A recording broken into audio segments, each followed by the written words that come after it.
sit, hike. 19-year-old Johnny Garcia grew up in southeast San Diego in a low-income neighborhood riddled with drugs, gangs, and crime. At first blush, it might seem unusual that he would have a lot in common with one of the owners of a Major League Baseball team. But tragedy can connect people in the unlikeliest of ways.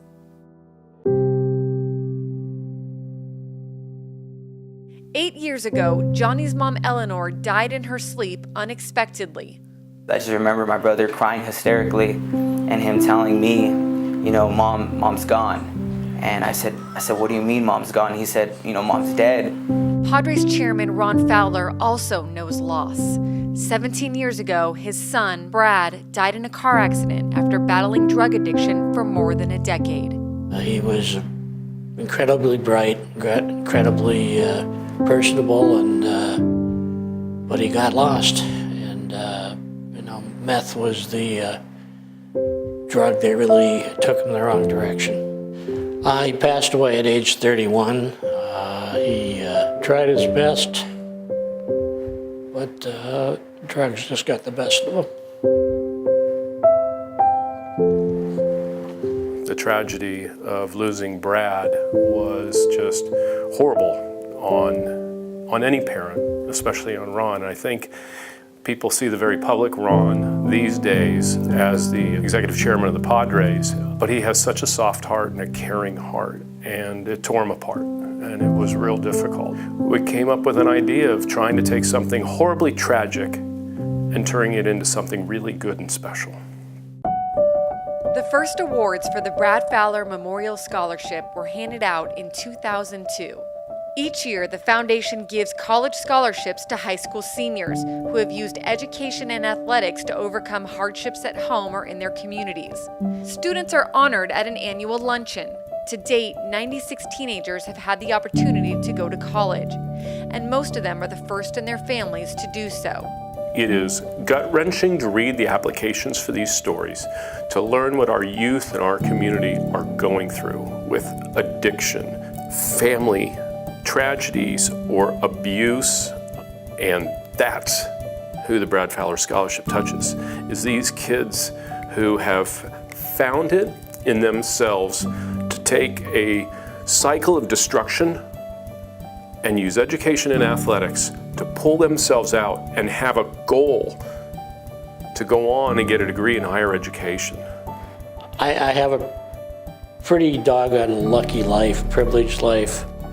And it brings you back to reality. When you hear the stories or see some of the kids and hear what they've been up against, it's really compelling to want to give them a new opportunity.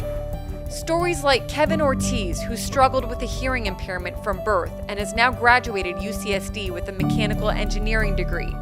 Or Jasmine Quintanilla, who grew up in an environment filled with drug use and a parent in and out of prison, who is now at Cal State San Marcos, majoring in criminal justice.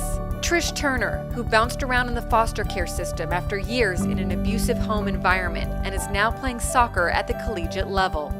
And then there's Johnny Garcia, who faced a tough decision after his mom died when he was 12.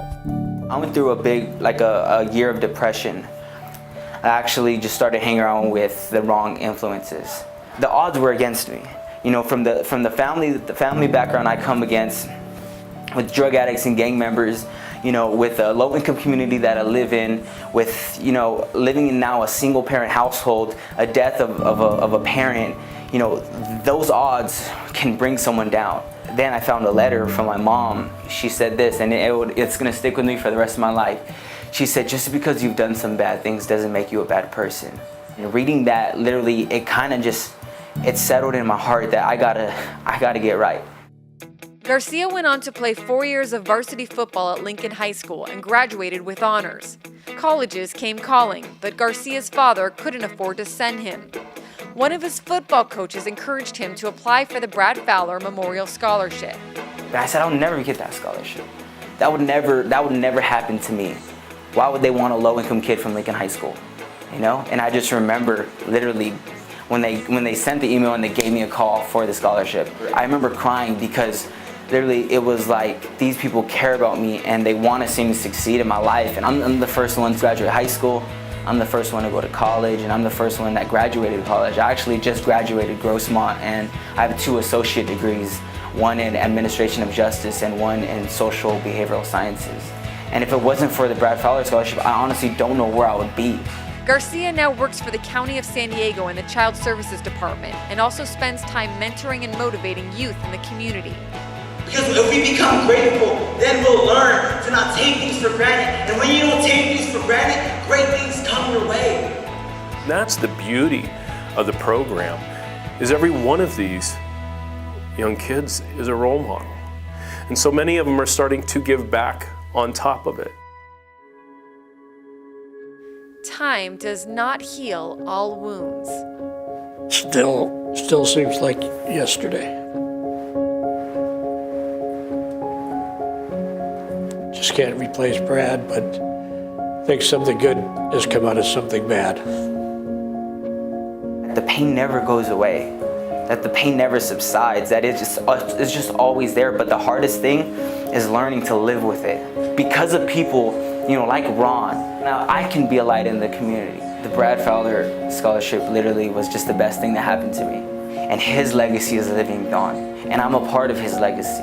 I'm a part of the scholarship, and I'm a part of the Fowler family, And I think that's the biggest thing, is that we're not doing this alone. 2 unlikely friends connected by tragedy, turning pain into purpose.